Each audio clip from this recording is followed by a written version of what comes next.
Mga kababayan, aking taus-pusong pasasalamat sa lahat ng mga Pilipino na sumusuporta at nagmamahal kay dating Pangulong Rodrigo Duterte. Sa mga kababayan natin sa Pilipinas, the Netherlands at iba't ibang panig ng mundo, napakalaking bagay para kay Pangulong Duterte ang pagtitipon ninyo para sa kanyang pag-uwi at kaarawan. Maraming salamat at napapagaan nito ang mga hamon na hinaharap niya ngayon.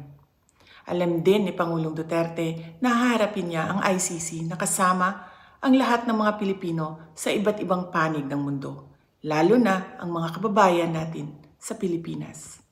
Sa kanyang pagdiriwang ng kanyang 80th birthday, huwag nating kalimutan na ipagdasal sa Diyos na sana ay biyayaan pa siya ng mas magandang kalusugan at mas mahabang buhay. Hilingin din natin sa Diyos na sana ay makauwi na agad si Pangulong Duterte sa Pilipinas. Ang ating mga pagtitipon ay nagpapatunay ng lakas, tapang at paninindigan ng mga Pilipino. Sana ay magpatuloy din ang inyong suporta at pagmamahal sa ating dating Pangulo hanggang sa darating na halalan ng ating mga senador.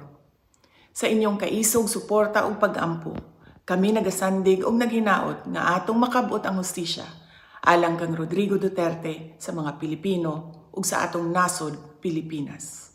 Syukran.